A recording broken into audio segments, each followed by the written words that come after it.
ready for a wild ride. Today we're diving into something called destructive plasticity. And yeah, it sounds kind of intense, right? Definitely not your typical feel-good topic. Like we always hear plasticity and think, brains adapting, learning, all that good stuff. But what about the changes we don't exactly sign up for? The ones that shake us up, maybe even redefine who we think we are. Right. Not all change is created equal. Exactly. Ever look back at a moment and realize it totally shifted your course, made you a different you? Well, get ready to unpack that feeling because today we're exploring how that me-ness, our sense of self, is way more, plastic than we might realize. And we're tapping into some seriously cool sources today. Philosophy, a little neuroscience, even a touch of literature. Love it. So to kick things off, let's talk Catherine Malabou. She's the brilliant mind who brought destructive plasticity into the spotlight, and she uses this analogy I'm kind of obsessed with, the snowball. Ah, yes, the snowball. It's such a vivid image. Malabou says we're all like snowballs rolling through life, right? Experiences stick to us, shape us as we go. Okay, I'm already with her. But just like a real snowball or sense of self, it can crack, it can melt. Sometimes it even completely shatters. And those shattering moments, those are the ones we're really interested in here. So it's not just that we change, it's that those changes can totally reshape the landscape of who we are. So tell me more about how Malabou sees this destructive side of plasticity. Well, most of us, when we hear plasticity, we focus on the positive stuff. Learning a new language, picking up a skill, finally mastering that sourdough bread recipe. All the awesome things our brains can do. Right, like our brains are constantly adapting, evolving.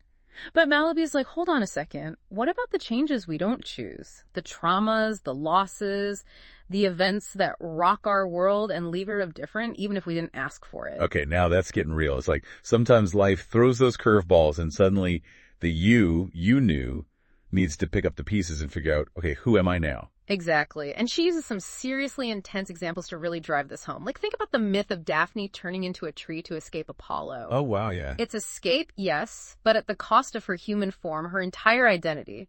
Or take Kafka's Metamorphosis. This guy wakes up as a giant bug. Talk about a bad morning. I mean, you'd need a serious change to your morning coffee routine after that one. Right. But what's so freaky is that even though he's physically not human anymore, Gregor Samsa, that's our bug man, he still has his human mind trapped inside. So what does that even mean for the self when your body's gone through something so radical? It makes you think, right? Like what makes us, I bet everyone listening has felt that disconnect at some point. Like after a huge life change, you're caught between who you were and who you're becoming. It's like your own personal snowball moment. Yeah. Okay, so we got these snowball moments, right? These experiences that can really shake up our sense of self. But Malabou doesn't stop there, does she? She takes us even deeper into this philosophical rabbit hole of form versus essence. Oh, she goes there. And this is where things get really juicy. See, there's this old idea in philosophy that form, like our appearance, our personality traits, it's all separate from our nature, that core essence of who we are deep down. Okay, so like I can change my hairstyle, my wardrobe, maybe even my outlook on life. Yeah. But underneath it all, there's still a me that's constant. That's the traditional thinking. But Malabou's like, hold up a sec. She's arguing that this separation, it's an illusion. Just like Daphne couldn't become a tree without a fundamental change to her being, we can't go through these transformations, whether we choose them or they're thrust upon us, without them leaving a mark on our very essence. So those changes aren't just skin deep. They go way beyond just like changing our minds or our looks. Way beyond. It's about how we experience the world, how we understand ourselves in relation to everything around us. And here's where it gets even wilder. Malabou actually connects this to Freud's concept of the death drive. Whoa, the death drive. Now that's a heavy hitter. We're really going there. Yeah, we're going there. It's a fascinating link, though. See, Malabou sees a parallel because, like the death drive, destructive plasticity can both destroy and create forms. It's not just about things falling apart. Think about it. Someone experiences a brain injury, right? And they might develop a totally new personality and a new way of being. That's a new form. But it's born from damage from a destructive event. Okay, I think I'm starting to get it. So it's not just about things breaking down. It's about what gets built in those broken places. Yes, you're getting it. And this idea, it matters to all of us. Even if we haven't experienced something as dramatic as a brain injury, think about it. Our culture is obsessed with this idea of separating form from essence. We're constantly trying to optimize ourselves. Like, we can just tweak our form without any real transformation of our nature. It's like all the self-help books, the makeovers, the pressure to like present this perfect image on social media. It's exhausting. And Malabou would say potentially misleading. Like, be careful with those attempts at superficial change. They might be masking a deeper struggle with who we truly are. So it's not about denying ourselves growth or change or anything. It's more about being honest about what those changes mean, how they're shaping us at our core. Exactly. And that brings us to another fascinating concept Malabou explores: the aging brain. The aging brain, huh? And I bet this isn't about which wrinkle cream works best.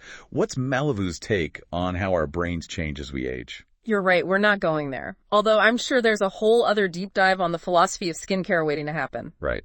Sign me up. But yeah, Malabou points out something we all experience but rarely talk about, I think.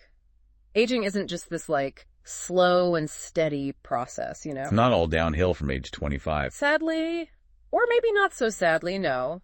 There are these two types of aging: gradual and sudden. Okay, so gradual aging is what we usually think about, right? Like over time we get a little taller, maybe a little rounder, a few more lines on the face. Exactly, yeah. It's like those slow accumulating changes. You can almost track them year by year. But then you're saying there's sudden aging too. Yeah, it's like a jolt to the system. Think about those stories of people whose hair turns white overnight from extreme stress. Wow. It's like time fast forwards for a moment and just leaves a mark. That's sudden aging in a nutshell. Yeah, and I feel like we've all had those moments where we felt like we aged suddenly, maybe after a loss, or just a huge change. It's not just physical, right? Something shifts inside. Exactly. You get it. And Malabou ties this directly to destructive plasticity. She's basically saying that as we age, our identities, they actually become even more vulnerable to those unexpected shifts, those accidents that can make us confront just how fragile our sense of self really is. Oh, wow. That's a lot to sit with.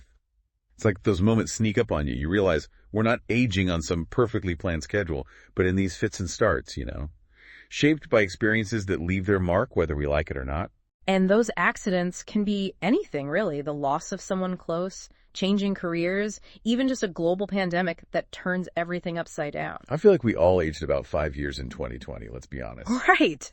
Exactly. Suddenly, that snowball we've so carefully built is cracking, melting, needing to be reshaped. It can be unsettling, right? Like, if our sense of self is so easily disrupted, what does that even say about who we really are? And what happens when those changes are so drastic that we become almost unrecognizable, even to ourselves?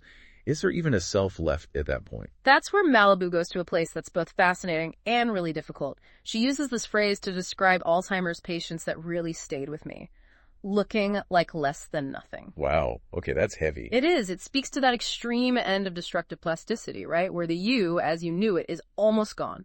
It makes you think about what it even means to exist when the you, the one you've always known, is gone, replaced by something so profoundly different. It's a huge question, and honestly one that, philosophers have been wrestling with for centuries. But what Malabou does so well, I think, is connect it to this idea of plasticity, how our brains themselves are capable of such radical transformation. It's not just forgetting things. It's a fundamental shift in, being. Yeah. And how you relate to yourself in the world. It makes you think about all those other experiences that can lead to these huge transformations too, even if they're not as, extreme as Alzheimer's. Totally. And here's where Malabou makes another really interesting connection. She compares destructive plasticity to Freud's idea of negation. Okay, we're back to Freud. I'm sensing a theme here. Right. But it makes sense. It's like just as we repress certain thoughts or memories, destructive plasticity can create this kind of a negative possibility where parts of us become inaccessible, almost as if they've been erased. So you're saying there's a whole hidden world within each of us shaped by these forces of destruction and change that we might not even be aware of? It's a huge question, and I don't know if we have a concrete answer, but it's definitely something to ponder. I think that's what makes Malabou's work so important. She's not afraid to explore those unsettling, even uncomfortable truths about what it means to be human, to acknowledge that our identities, they're so much more fluid and fragile than we often want to believe.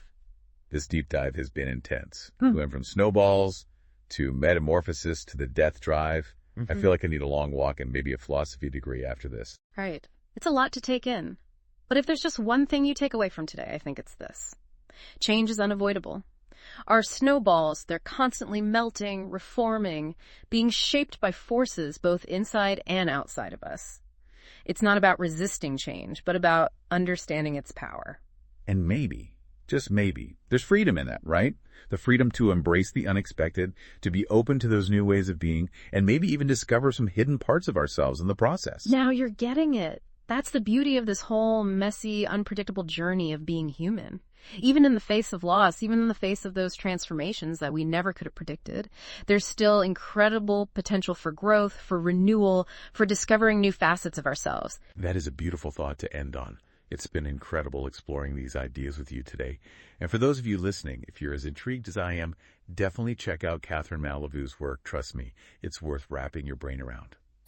Until next time, keep those snowballs rolling, but don't be afraid to let them melt a little too. You never know what amazing new forms might emerge.